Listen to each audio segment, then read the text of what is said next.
بسم اللہ الرحمن الرحیم۔ گمنامی روز کے معزز سامعین السلام علیکم۔ آئیے چلتے ہیں کہانی کی طرف۔ وہ سیارے والوں کی طرف سے مطمئن ہو گئے تھے، یہ مانتے تھے کہ ہم نے گریٹ ایشورا کو کمزور بنا دیا ہے، آئندہ وہ ہماری دنیا میں قدم رکھنے کی جرت نہیں کر سکے گا۔ ہم نے انہیں گریٹ ایشورا کی غلامی سے نجات دلائی تھی، وہ ہماری قوت اور حکمت عملی کو تسلیم کرنے کے باوجود ہمارے احسان مند نہیں تھے۔ علی اور کبریا ٹیلی پیتھی کے ذریعے معلومات حاصل کر رہے تھے۔ وہ آپس میں کہتے تھے کہ انہوں نے عارضی طور پر گریٹ ایشورا کی غلامی قبول کی تھی، ورنہ وہ در پردہ اسے اپنی دنیا سے بھگانے کے انتظامات کر رہے تھے۔ اگر بابا صاحب کے ادارے والے انہیں نہ بھگاتے تو آگے چل کر وہ خود ان سیارے والوں کو یہاں سے واپس جانے پر مجبور کر دیتے یا انہیں یہیں ختم کر ڈالتے۔ ان کا خیال تھا کہ جو کام وہ رفتہ رفتہ کرتے وہ ہم نے ایک جست میں کر ڈالا، اس طرح ہم نے ان پر کوئی احسان نہیں کیا ہے۔ ایک دوسرے سے دشمنی کی کئی وجوہات ہوتی ہے، وجوہات نہ بھی ہوں تو پیدا کر لی جاتی ہیں، اور یہ تو قرآن مجید میں واضح طور پر کہا گیا ہے کہ یہودی اور عیسائی کبھی مسلمانوں کے دوست اور خیر خواہ نہیں ہو سکتے، ان کی طرف سے شر انگیزی ہوتی رہے گی۔ اگر انہیں معلوم ہو جاتا کہ میں اپنی یادداشت کھو چکا ہوں، اپنے لوگوں سے بچھڑ چکا ہوں، ٹیلی پیتھی کی صلاحیت سے بھی محروم ہو گیا ہوں، تو وہ ایک لمحہ بھی ضائع کیے بغیر بابا صاحب کے ادارے کے خلاف محاذرائی شروع کر دیتے۔ انہیں یہ خبر مل چکی تھی کہ اس ادارے کے بانی بابا فرید واسطی ایک طویل عرصے کے بعد واپس آ گئے ہیں۔ وہ نہیں جانتے تھے کہ بابا صاحب روحانیت کے انتہائی درجے تک پہنچے ہوئے ہیں، ان سے رابطہ کرنا چاہیے، ان کا احترام کرنا چاہیے۔ یہ تو ماننا ہی چاہیے کہ جو ادارہ ان دشمنوں کے حواس پر ہمیشہ مسلط رہتا ہے اسی ادارے کے وہ بانی ہیں، لیکن وہ بڑی بے پرواہی سے انہیں نظر انداز کر رہے تھے۔ بعد میں ان کے ہوش اڑنے والے تھے۔ آئندہ انکشاف ہونے والا تھا کہ وہ ادارہ پہلے سے مزید مستحکم اور ناقابل شکست ہو چکا ہے۔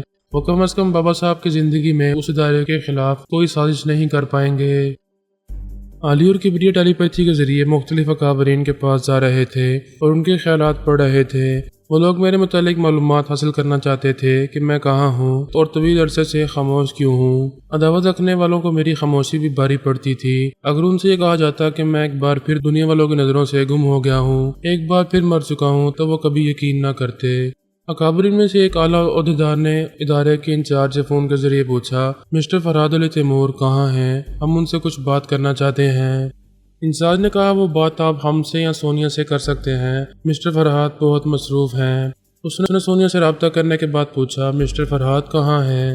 میں فرہاد کی قائم مقام ہوں، جو ان سے کہنا چاہتے ہو مجھ سے کہو۔ اس نے کہا، ہم نے اکثر یہ دیکھا ہے کہ فرہاد علی تیمور کی خاموشی کسی طوفان کا پیش خیمہ ہوتی ہے۔ سونیا نے کہا، اگر کوئی طوفان اٹھنے والا ہے تو وہ تمہاری طرف نہیں آئے گا، اطمینان رکھو۔ میں تمام اکابرین کی طرف سے کہنا چاہتا ہوں کہ ہمیں سیارے والوں کی طرف سے بالکل ہی بے فکر اور غافل نہیں ہونا چاہیے۔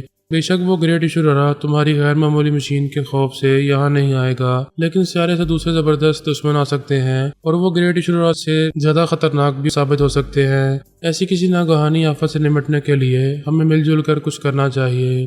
جب ہم پر کوئی آفت آتی ہے تو ہم اسے نمٹ لیتے ہیں۔ تم اپنی بات کرو۔ تم لوگوں نے کئی خلائی اسٹیشن قائم کر لیے ہیں، تمہارے پاس بہت ہی حساس ریڈارز ہیں، کہیں سے بھی آنے والے خلائی جہازوں کی نشاندہی کرتے ہیں۔ ہم سے زیادہ تمہیں معلوم ہونا چاہیے کہ وہ ناگہانی آفت بن کر اچانک کس طرح یہاں آ سکتے ہیں۔ بے شک ہمیں ریڈارز اور خلائی اسٹیشن سے بہت کچھ معلوم ہو سکتا ہے، لیکن ماضی میں ایسا بھی ہوا ہے کہ وہ چوری چھپے ہماری زمین پر آئے اور ہمیں خبر بھی نہ ہوئی۔ ہم آئندہ بھی دھوکہ کھا سکتے ہیں۔ ریڈارز اور خلائی اسٹیشن کی زد سے بچ کر آنے والوں کو نہ ہم روک سکتے ہیں نہ تم روک سکتے ہو، لہذا جو ہوگا دیکھا جائے گا۔ کیا ہم پوچھ سکتے ہیں کہ مسٹر فرہاد ہم سے رابطہ کیوں نہیں کر رہے ہیں؟ اس نے کہا، نہ پوچھو، تمہیں ہر سوال کا جواب مجھ سے مل جایا کرے گا۔ میں بہت مصروف ہوں، اس لیے رابطہ ختم کر رہی ہوں۔ اس نے اپنا فون بند کر دیا۔ ولیمے کی تقریب بخیر و خوبی ہو چکی تھی اور اس نے کہا، میں ماورا کے ساتھ ممبئی جاؤں گا۔ پارس نے الپا کے ساتھ دہلی جانے کا ارادہ کیا۔ کبریا نے کہا، مجھے بہار اور بنگال کی طرف جانا چاہیے، اس طرح ہم تینوں بھائی ہندوستان کی 3 سمتوں میں پاپا کو تلاش کریں گے۔ ماما، آپ کو کہاں جانا چاہیے؟ میں انہیں دنیا کے ایک سرے سے دوسرے سرے تک تلاش کرنا چاہتی ہوں، لہذا پہلے جاپان جاؤں گی، اس کے بعد چین، Korea, Malaysia, Thailand, Indonesia, Burma, Bangladesh, Pakistan, Afghanistan, Iran, یعنی کہ ایشیا کے تمام ممالک میں جاؤں گی۔ اس کے بعد یورپ اور امریکہ کا رخ کروں گی۔ اب سے بہت عرصہ پہلے میں اسی طرح گم ہو گیا تھا اور سونیا نے دنیا کے ایک سرے سے دوسرے سرے تک مجھے تلاش کیا تھا۔ اس بار بھی وہ یہی طریقہ اختیار کر رہی تھی۔ بہرحال وہ جاپان کی طرف روانہ ہو گئی۔ پارس، پورس اور کبریا ہندوستان کی 3 سمتوں میں چلے گئے۔